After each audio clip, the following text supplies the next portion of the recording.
뭐 다윗의 삶과 솔로몬의 삶은 누가 자식 아니랄까봐, 누가 아비 아니랄까봐 한 짓이 똑같아요. 근데 우리가 다윗의 삶을 보면 그가 어떤 사람이었는지를 우리가 짐작하게 되는데 진짜로 잔인하고 간사한 자야. 근데 여기서 그가 움직이는 게 섬뜩하다는 얘기야. 하나님이 악하다고 여기시는 거거든. 근데 하나님께서 솔로몬에게 지혜를 주셨는데 왜 자꾸 그렇게 말도 안 되는 짓을 하는 걸까요? 그 지혜를 가지고 솔로몬이 한 짓은 온갖 이방 여자 후궁하고 첩이 1000명이 넘었어. 그 짓을 했다고. 그게 지혜고 그게 영광이냐 이거지. 그러니까 의로운 사람이냐 이거지. 실제로 하나님의 의가 어디 있고 자비가 있냐 이거야. 하나도 의롭지가 않고. 근데 자기 자식 앞에 그렇게 처리하라고 하는 얘기는 경악할 만한 이야기야. 우리가 하나님이 없으면 그래도 돼. 그분은 어디 계시냐 이거지. 딱 그 아비의 그 자식이라는 생각이 딱 들잖아.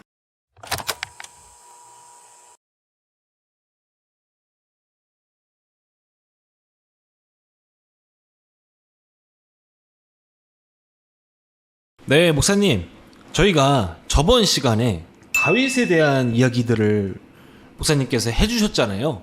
근데 사실 그 해석들이 정말로 재미있더라고요. 그래서 아마 저희 진검다리 시청자분들도 굉장히 좀 재밌게 봤을 거라고 생각이 들고, 우리의 생각보다 성경에 우리가 알지 못했던 그러한 내용들이 있었구나라고 많이 알게 됐어요. 그래서 그 연장선으로 솔로몬에 대한 얘기를 해보려고 하는데, 사실은 솔로몬 하면은 지혜의 왕, 하나님께서 그에게 은사를 주사 그게 지혜를 주셨다라고 해서 지혜롭게 모든 일들을 해결해 나가는 과정을 저희가 볼 수가 있어요. 실제로 그때 이스라엘이 굉장히 힘이 막강해졌잖아요. 근데 우리가 이제 단순하게 그렇게 본다고 하면은 사실은 솔로몬의 이야기는 굉장히 자식 농사가 잘 된 이야기라고 볼 수가 있는데, 다윗 때부터의 영광이 솔로몬에게까지 왔다라고 생각하시는 분들이 많아요.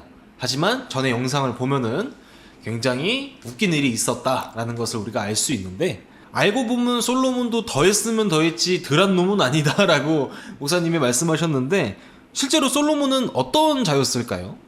솔로몬은 결국은 하나님께서 그 행위가 악하다고 진단하시고 그 나라를 다 네 신하에게 넘겨버리라 이렇게 말씀하셨다고. 그래서 이스라엘이 망한 것이 솔로몬 때문이야. 근데 이게 우리가 성경을 보면 참 신기하다고 느끼는데, 그 아버지의 그 아들이다 하는 게 적당할 만큼 성경에서 하나님이 그들의 역사를 사용하시고 그래서 진행된 것이니까, 뭐 땅에 그만한 영화로운 자가 없다고 생각하니까 다윗과 솔로몬은 뭐 사람들의 선망의 대상이지. 종교적인 확신에서 그들의 관심이 세상을 보상으로 받은 기대가 있기 때문에 종교적 보상이라 그러는데, 그것 때문에 우리가 열광하는 거지, 실제로 그들의 삶은 뭔가 좀 성공했다 할 때부터는 온전한 게 한 구석도 안 보이는 집안이야. 그 집안도. 근데 사실 저희들이 뭐 성경을 볼 때 목사님 약간 오버하시는 거 아닌가라는 생각이 들 정도로 그런 내용들을 담고 있나라는 생각이 들어요. 사람들이 다 허물이 있고 과오가 있고 그런데 이제 마음이 문제지. 마음이. 내가 이 다윗과 솔로몬의 이야기를 들을 때 내가 가장 충격을 받았던 거는 그 다윗이 마지막에 그 솔로몬을 앞에 두고 유언을 할 때. 유언을 할 때요? 유언을 하는데, 사람이 살았을 때에는 어리석기도 하고 자기 야망에 휩싸여서 그 옳고 그름을 분별하지 못하고 그렇다 할지라도, 사람이 자기 목숨이 이제 세상을 떠날 때가 되고 목숨이 끝날 때가 되면 그의 본심이 나오는데, 거기서 아주 소름이 끼친다는 거지. 그 우리 다윗 이야기에서도 그 얘기한 적이 있는데, 뭐 다윗의 삶과 솔로몬의 삶은 누가 자식 아니랄까봐, 누가 아비 아니랄까봐 한 짓이 똑같아요. 그러니까 우리가 어떤 걸로 본다 하더라도 하나님의 공의로 우리는 세상을 들여다봐야 돼. 구약이고 신약이고 율법이고 진리고가 아니라 하나님의 마음, 하나님의 가치, 하나님의 정신, 하나님의 영원하신 뜻과 목적, 역사를 이루어 가시는 하나님의 열심, 그 안에서 봐야 되는데, 모든 것이 하나님은 공의로 행하시고 사랑으로 행하신다는 거거든. 근데 이제 다윗이 죽으면서 유언을 했다 그랬잖아. 네. 네. 이제 요압하고 시므이를 잡아 죽이라 그런다고. 근데 요압은 조카야, 조카. 조카인데 자기 여동생의 아들이라고. 평생에 다윗을 위하여 목숨 두려워하지 않고 싸워서 다윗을 왕을 만드는데 최고의 용사였다고. 뭐 이건 의심의 여지가 없어요. 이스라엘 사람들도 다 알고 있는 거야. 그가 왕이 됐을 때 적군이었던 자들이 다윗에게 와서 돌아서서 이짝의 군사가 됐는데 그 요압이 그들과 전투할 때에 자기 동생들이 그들에게 희생됐다고. 근데 이제 다윗은 정치적으로 그게 필요하니까 이제 그들을 자기의 군대 요직에 맡겨서 써먹으려고 그러는데 요압이 볼 때는 그게 말이 안 된다고 생각한 거지. 그러니까 그들을 잡아 죽인다고. 동생 원수도 있고 하니까 그게 또 율법적으로 볼 때는 그렇지 않은데 왕은 좌우지간 자기의 목적을 위해서 그랬는데 다윗이 왕이었을 때 그를 못 죽인다고. 왜 못 죽였을까? 백성들의 눈치를 봐서지. 할 짓이 아니라는 생각이 드는 거지. 뭐든지 명분이라는 게 필요하잖아요. 그렇지. 그들이 목숨을 걸고 싸워서 그렇게 했는데 자기 조카인데 어떻게 죽일 수 있겠어? 근데 자기 권위에 도전했다고 생각하는 거지. 근데 이제 죽을 때 유언을 남기는데 압살롬의 반란이 일어났을 때 시므이가 이제 사울의 그 족속인데 네. 그 다윗이 사울의 족속을 멸하고 왕이 됐으니까 위기에 빠진 다윗을 욕하고 조롱했다고. 이제 그러니까 반란이 한창일 때에는 아니 내 아들도 나를 죽이려고 달려들고 내 집안을 무너뜨리려고 온갖 하지 못할 짓을 다 하는데 내가 무슨 염치로 그를 죽이겠냐 한다고. 근데 이제 그 반란이 진정되고 돌아오는 길에 시므이가 사태가 심각함을 알고 요단을 내려와서 싹싹 비는 거야. 용서해달라고, 목숨 좀 살려달라고 하니까 반란도 진압이 됐고 다윗이 그 기분이었는지 뭔지 내가 여호와의 사심을 걸고 맹세하니 결코 죽이지 아니라 이렇게 맹세했다고. 맹세를 했으니 죽일 수가 없는 거야. 그걸 백성들이 다 봤네. 죽일 수가 없는 거야. 심중에 담아둔 거야. 그런 걸 우리가 성경에서 볼 수 있다라는 거죠. 그렇지. 그리고 나서 유언에 나타나는 거야. 솔로몬에게 말하는데 너는 지혜로운 자니 그들을 살려두지 않고 죽이는 방법을 알 것이다 이렇게 얘기한다고. 그다음에 죽이라 그래요.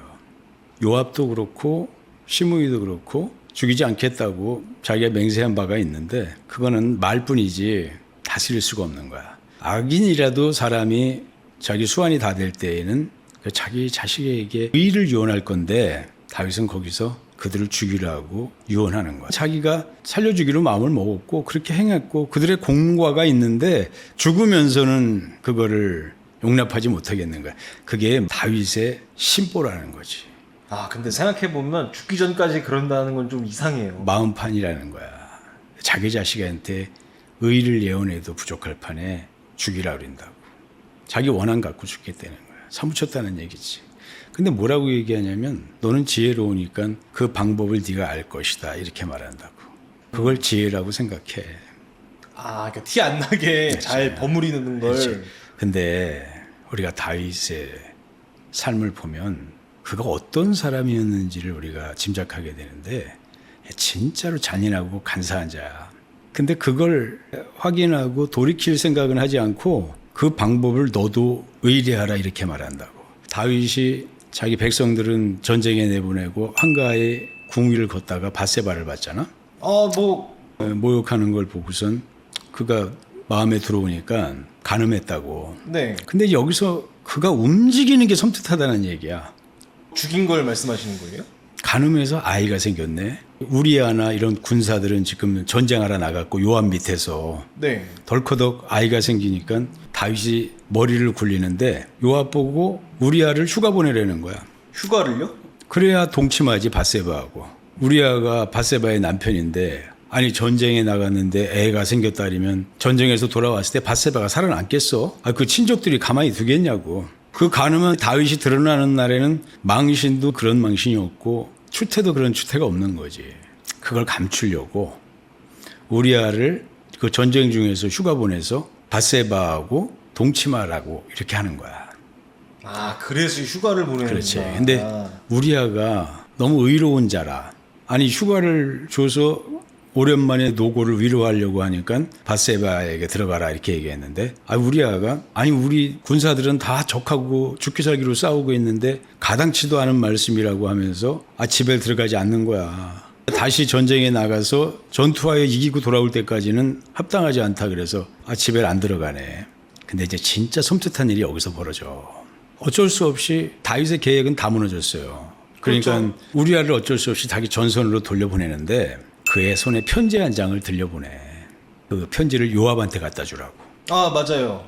근데 거기 뭐라고 써 있는지 알아? 이 편지를 들고 가는 우리아를 적과 싸우는 최일선에 세워라. 그 다음에 너네는 열심히 싸우다가 전쟁에 밀리는 척 연출을 하고 나서 피치 못하게 후퇴하는 척하고 우리아와 그 같이 있는 자들을 떼어놓고 니들은 후퇴하라 이렇게 말한다고. 적군의 칼에 죽게 하라 이렇게 명령을 내린다고. 그걸 우리아 손에 들려보내요. 사실은 다른 사람을 써서 차라리 그랬으면 전원했어도 됐는데 천인 공로할 짓을 한 거야. 그것도 왕을 위하여 싸우고 백성을 위하여 싸우는데 내가 사사로이 밧세바에게 들어가서 나 그렇게 편히 쉴 수 없습니다 하는 충성을 맹세한 자에게 다윗은 그 괴계를 쓰는 거야. 간계하지 아주. 잔인한 거야. 이렇게 들으니까 너무 최악인데요? 다윗이 솔로몬에게 부탁하는데 너는 지혜로운 자니 어떻게 그들을 죽일지 알지라 이렇게 얘기한다고. 지가 한 대로 하라는 얘기야. 자기가 우리아를 죽인 대로 야 나 안 걸렸지 않냐. 들통 안 났잖아. 너도 그렇게 죽이라 이 말이라. 우리아가 죽고 나니까 잽싸게 밧세바를 마누라로 데리고 가는 거야.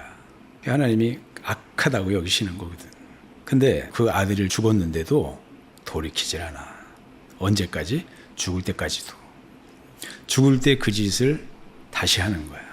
자식이 내 아버지에게 그렇게 한 거 용납하지 못한다 할지라도 그들을 내가 용납하였으니 너도 용납하고 평화로 다스려라 이렇게 부탁은 못할 망정 죽는 순간 그때까지도 숨겨두었던 저희를 드러내는 거야.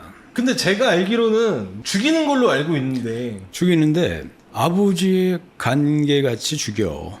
자기 조카 요압도 죽이고 시므이도 죽이고 다 죽이는데 요압도 그렇고 시므이도 그렇고 맹세한 것이 있어서 사람들이 다 들었는데 그걸 죽일 수가 있어야지. 그러니까 시므이를 죽이는데 뭐라고 그러느냐. 간계를 베푸는 거야. 불러가지고 야 아버지를 모욕하고 그랬는데 살아남은 걸 은혜로 알아라. 그리고 이 예루살렘 안에서만 살아야지 거기를 벗어나는 날에는 너를 살려두지 않겠다고 그런다고. 이제 저희를 드러낸 거지. 왜? 보는 백성의 눈이 있으니까 당장에 죽이고 싶으나 죽이지 못하는 거야. 그렇게 마치 아량을 베푸는 것 마냥 한다고. 그 몇 해 있다가 시므이의 종들이 그 자기 옆나라 가드로 도망을 간다고. 근데 거기 도망가 있다는 게 시므이한테 들리니까 시므이가 가서 그들을 데리고 와요. 근데 누가 그걸 고자질을 하는 거야. 솔로몬에게. 내가 너 여기서 떠나면 죽인다 그러지 않았느냐. 너가 떠났으니 넌 죽어 마땅하다 하면서 죽인다고. 그러니까 지키지 못할 약속을 아주 호시탐탐 그 맹세가 사람들한테 지탄받지 않을 날만 기다리고 있다는 거야. 그걸 계명으로 내리는데 솔로몬은 또 그 계명을 아무런 고민도 없고 의심도 없이 그대로 행하는 거야. 이게 나름의 교훈이 있나 보다. 그렇지. 어떻게 보면 지혜로운 왕이 내린 그 결정을 그 무지한 자가 어겨서 죽음을 당했다. 이런 식으로 전 좀 이해를 했었거든요. 심성이 드러나는 거야. 끝내 죽을 때까지 복수하지 못해갖고 절제할 수가 없는 그게 드러났고 솔로몬도 지혜 있다고 그러는데 아버지가 죽으면서까지 자기의 맹세를 스스로 어겨가면서 해결하지 못했던 그 일을 그대로 행해. 어떤 멈칫거림도 없어. 그게 지혜냐 이거지. 그게 계략이고 마음이 참 간사한 거거든. 책략이거든. 다윗이 그랬어. 다윗이 항상 그렇게 산 것처럼 그걸 지혜라고 확신하고 있는 거야. 자기는 죽을 때까지. 솔로몬은 그걸 지혜라고 발휘해서 자기의 치부가 드러나지 않게 흠이 드러나지 않게 했다고. 우리아를 살해한 것처럼. 요압은 그걸 알고 있어요. 그러니까 솔로몬 입장에서도 어떻게 하는 게 의라고 생각하지 않고 자기 권세만 지키기에만 급급하다고. 근데 하나님께서 솔로몬에게 지혜를 주셨는데 왜 자꾸 그렇게 말도 안 되는 짓을 하는 거예요? 그 지혜를 가지고 솔로몬이 한 짓은 온갖 이방 여자 후궁하고 첩이 1000명이 넘었어. 그 짓을 했다고. 그게 지혜고 그게 영광이냐 이거지. 그러니까 권력에 미치면 배는 게 없는 거야. 다윗이 아비가일을 아내로 데리고 올 때도 잠시만요. 아비가일은 성경에서는 굉장히 지혜로운 여자로 우리가 알고 있는 여성이잖아요. 그렇지. 지혜롭고 이쁘기도 해. 그게 그렇게 문제가 되는 부분이 없었던 걸로 기억을 하는데 다윗이 네. 그 군사들하고 무리지어 다닐 때인데 자기를 대접하지 않았다고 그들에게 그걸 요구하는 거야. 아니 그 요구하는 걸 권리처럼 한다고. 그러니까 내놔라 이거지. 안 내놓으니까 다윗이 나발을 아주 진멸해버리고 그 아비가일을 자기 아내로 취하해 드린다고. 아니 그가 자기한테 선대했든 안 했든 그것은 그 문제고 자기가 무슨 권한으로 그를 죽이고 그 마누라를 빼서 그 양아치 짓 아니야? 자기는 그래도 되고 나발은 흠 있고 점 있으면 안 돼? 말도 안 되는 짓이야. 마음속에 저희가 있다는 거야.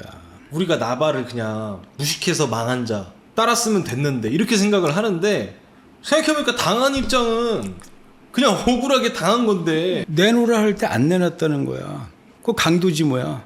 그렇잖아. 그 죽이고 나서 마누라 뺏어가는 거야. 근데 사람들이 이런 얘기 들으면 그런 말 하잖아요. 옛날엔 좀 그랬다. 근데 생각해보잖아요. 그러면 막상 또 그렇지도 않은 게 그렇지. 구약시대에 많은 인물들이 그럼. 있는데 다 그렇게 막장으로 산 게 아니거든요. 그러면 안 되는 거야. 아니 그들이 줄 의무가 있는 것도 아닌데 내가 니네를 다 뺏지 않고 살려줬으니까 니네는 은혜를 갚아야 될 거 아니냐. 그거 정상 아니야 원래? 사실 산적이죠, 산적. 산적이지. 실제로 양아치 짓 한 거야. 여자만 보면 그래 다윗이. 아비가일이 이뻤어. 이쁘면 비는 게 없는 거야 다윗이. 근데 가치관이 틀렸다는 거야. 의로운 사람이냐 이거지. 자비가 있냐 이거야. 하나도 의롭지가 않고. 근데 자기 자식 앞에 그렇게 처리하라고 하는 얘기는 경악할 만한 이야기야 우리가. 그걸 또 해요. 목사님이 만약에 저한테 의롭지 않은 부탁을 네. 했을 때 알겠습니다 아버지 이러는 거보다 참 답이 없으시구나 생각하는 게 차라리 나은 건데. 설령 그러겠습니다 했더라도 그걸 행하겠냐 이거지. 하나님이 없으면 그래도 돼. 하나님이 없으면. 계시고 의가 있고 그걸 지혜라고 생각하고 그걸 부탁하는 자나 그걸 거침없이 듣는 자나 딱 그 아비의 그 자식이라는 생각이 딱 들잖아. 다윗이 왕이 된 다음부터는 하나님 앞에 의로운 행위를 한 게 하나도 없어요. 근데 왜 우리는 이렇게 의로웠다고 그치. 자꾸 생각을 할까요? 이런 내용들에 대해서 그렇지. 어렵잖아요, 사실. 그렇지. 그게 기독교의 암묵적인 강요야. 다윗하고 솔로몬은 책 잡지 말라 이거지. 성경에 나온 유명한 자들은 시비 걸지 말라 이거야. 다 용납이 된다고 생각하거든. 다윗이 나이 먹었을 때 맨 마지막에 자기 몸이 차가워. 이불을 덮어도 춥다고. 그러니까 전국에 수소문을 내서 어린 소녀 아비삭을 뽑아다가 자기 춥지 않게 하겠다고 껴안고 잔다고. 왜 신하들도 그렇게 하라고 그러지. 그건 세상 왕들이 하는 짓이고 세상 신하들이 하는 것이지만 하나님의 사람이라며. 지금까지 하나님을 의지해서 사망 가운데서도 살았고 저주 가운데서도 살았고 왕이 됐으면 그분은 어디 계시냐 이거지. 추워서 죽을까 봐 온갖 수를 다 동원하는데 꼭 가서 하는 게 그런 쪽으로만 가. 그러니까 배운 게 그거라고. 내가 확신하는 바대로 살았는데 솔로몬도 그거 보고 그대로 행한다. 그런데 그래 어찌 됐든 간에 무슨 일이 있었던 간에 나중에 그 결과로 압살롬 반란 일으켜서 죽었지. 자기 첩하고 동침하겠다고 날뛰다가 저주받았지. 그러고 나중에 압살롬 죽고 나서 그 다음에 아도니아인데 그 아도니아도 그 아비삭을 마음에 뒀다가 솔로몬한테 죽음당한다고. 결국 다윗이 뿌린 씨가 그대로 그 집안의 저주가 됐고 솔로몬은 그걸 그대로 답습해서 이스라엘이 파탄나는 거예요 그게. 그러니까 여기서 우리가 생각할 때 세상에서 그들이 성공했고 명성이 있다 그래서 그걸 받아들여서 그렇지 실제로 하나님의 의가 어디 있고 자비가 어디 있고 사랑이 어디 있어. 언제 어디서든지 사람의 가치라는 건 변하지 않는 거야. 근데 이런 이야기들을 듣다 보니까 전 좀 무서운 게 구약 인물들이 다 그런 건 아니잖아요. 다 그런 건 아니지. 거의 그러더라 이거지. 왜? 세상의 권세라고 하는 것은 사람을 착각하게 만들어. 자기 스스로 모든 것을 자기 임의대로 해야 될 권세가 있다고 생각한다고. 지금 우리가 돈을 사랑함이 일만하게 뿌리다 그러니까 사람들이 막 저항한다고. 이번에 댓글에서도 그게 하나 있더라고요. 그렇지. 사랑하는 것이 죄입니다. 돈을 어떻게 사랑해? 돈이 무슨 인격이 있어? 나하고 대화가 통해. 돈만 목적 삼았다 이 말이지. 돈을 차지하려고 그런다 하는 말이지. 돈은 어떻게 사랑해 우리가? 그러니까 그런 거죠 사실. 단어가 틀렸으니 그것은 그 말이 아닙니다. 그렇지. 목사님이 그대로 약간 해야지. 오버하시는 겁니다. 그럼 세상에 돈 좋아하는 사람은 많지만 나 돈 사랑하는 사람 본 적이 없어. 돈하고 결혼하는 사람 봤어? 이게 사실 교회의 문제예요 하나에. 그러니까 그런 거는 꼭 말씀을 그런 식으로 바라봐서 그러는 습관들이 있어서 그러는 것인데, 그것처럼 돈과 권세는 뗄래야 뗄 수 없는 거고, 권세와 명예는 뗄래야 뗄 수 없는 거고, 세상의 정욕과는 뗄래야 뗄 수가 없는 건데 우리는 그걸 부러워하더라 이거지. 그러니까 우리가 이 사건을 통해서 적나라하게 보는 거네요. 그럼 우리 마음이 무엇을 중심 잡아야 되는지, 하나님의 마음에서 절대 어긋나지 말아야 되고, 세상에서의 자기 권세를 지키겠다고 온갖 술수를 다 동원해서 할짓 못할 짓을 거침없이 해서 차지해야 하는 그런 자리라면 그건 사망이다. 우리가 결론 내릴 수 있는 거고, 하나님의 의의 말씀을 우리가 바르게 이해하고 있어야 된다는 생각을 정말 하는데, 우리는 그런 것들을 보지 못하고 그저 그 위치에만 이를 수 있다린다면 어떤 대가를 치러도 성공하겠다고 하는 각오로만 오늘 불태우고 있으니, 그걸 복으로 인식하는 우리들의 확신은 종교적 확신이더라 이거지. 그러니까 믿음의 가치에서 볼 때는 다윗이 성공한 자 같지가 않아. 제정신이 아닌 자 같아. 권력을 유지하는 데는 그게 방법일지 모르지만 솔로몬에게 자기의 원수를 부탁하면서 괴계를 베풀어서 죽이라 하는 것은 아들마저도 무엇으로 살아야 되는지를 망각한 자의 확신이었다 이거지. 그러니까 그렇게 확신한 솔로몬의 시대에 이스라엘이 박살이 나는 거야. 안타까운 노릇인데, 우리의 시선들은 항상 이러한 세상의 기준에서만 누가 복이 있는 자냐, 누가 생명이 있는 자냐, 누가 권세 있는 자냐 우리는 오해하는데, 하나님의 자녀의 권세, 진리의 말씀에 따르는 그 거룩한 사랑의 가치를 아는 자만이 하나님의 마음을 찾은 자다 하는 거야. 그러니까 오해하게 되는 우리들의 확신을 분명하게 분별하고, 하나님이 온전케 여기지 않는 그러한 마음을 돌이키지 못하는 그들의 급급한 일들을 우리는 분별할 수 있어야 된다 하는 생각이니까, 지금 시대가 종교적 열망으로 우리가 차지하고 싶은 이 세상의 모든 권세가 보장된다 한다면, 하나님의 의의는 내 임의대로 주장해서 그걸 내 성공으로 삼겠다고 하는 확신들이 우리에게 너무 섬뜩하게 보여지는 시대다 하는 생각을 하는 거예요.